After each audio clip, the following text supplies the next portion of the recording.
Welcome back to In Depth with Academia. I'm Richard Price, CEO of academia.edu, and your host for today's episode. If you love taking science seriously, but maybe not too seriously, you've landed in the right place.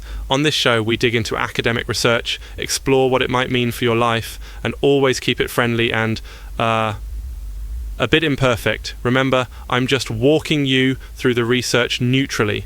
I'm not endorsing any of it. Today, we're looking at a paper by Ralf Schoeneveld that explores, get ready for it, a novel treatment for dental caries and gum infection. Yes, that is tooth decay and gum disease in regular terms. And what's new here is that this treatment uses plant extracts, not drills or composites or, sitting in a chair while a stranger pokes your mouth. So what's the core problem this paper tackles? Honestly, it's a big one. For about 50 years or more, dental treatments haven't changed much at all. If you have a cavity, you typically get numb, get drilled, maybe get a filling or even an implant if things go wrong. But what if, for health, financial, or let's say personal preference reasons, you simply can't or won't go the traditional route? Ralph's paper says, hey, current dentistry isn't providing new accessible options for people who can't tolerate or afford traditional care. And also, he brings up issues tied to allergies, gag reflexes, and a bunch of side effects around anesthesia. I do want to point out, again, I'm presenting this in a neutral way. Academic research gives insights to explore, but it's not absolute truth, and usually not full-on recommendations for real life. Keep that in mind as we get into the findings. So, what did Ralf and company actually do? Well, after 2 years of research, they tested a plant extract treatment for dental caries and gum infection. That means using the essential oils or active components from clove bud, cinnamon bark, peppermint leaf, and a key compound called carvacrol from oregano. There's some cool science here. These oils have been known in traditional medicine for antibacterial, antifungal, and even antiviral effects. But the novelty in this paper is how they're applied, directly onto the tooth or gum infection with a cotton swab. No drilling, no synthetic chemicals, just oils on a Q-tip. Kind of wild, right? Ralf describes a 3-part process. A pre-treatment with regular dental hygiene like brushing and flossing, the main treatment where the oils are applied, and an optional post-treatment with things like bay leaf oil, aspirin, and D-L-phenylalanine for pain and nerve relief.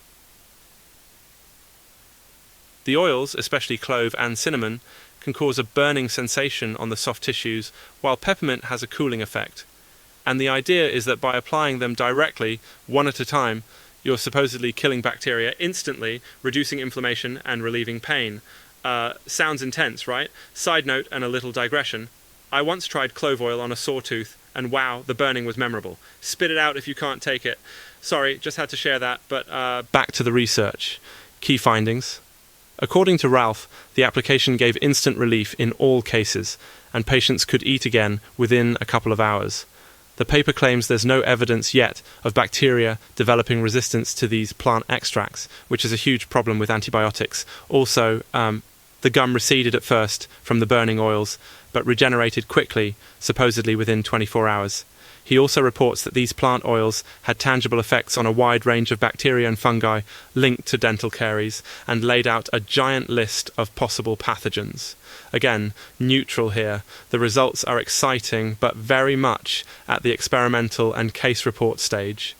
It is not, a set-in-stone clinical protocol. Practical insight for you. If you've ever faced tooth pain and dreaded the dentist, the idea that plant-based remedies could help is really intriguing, but this is early-stage stuff and should not replace seeing a health professional for anything more than a minor irritation, especially if you don't want burned lips, or worse, a raging infection. It does underscore that there are always new ideas brewing in science, even in seemingly settled fields like dentistry. And hey, maybe in 5, 10, or 20 years, treatments like this might, after big studies, be mainstream. A quick reminder, academic research is like a flashlight. It illuminates possibilities, suggests a path, but it doesn't tell you the whole story. Scholarly work helps us reflect on options and dig deeper into solutions we hadn't thought about. Sometimes the things our dentist or doctor never mentions. With that, thank you for joining me on In Depth with Academia.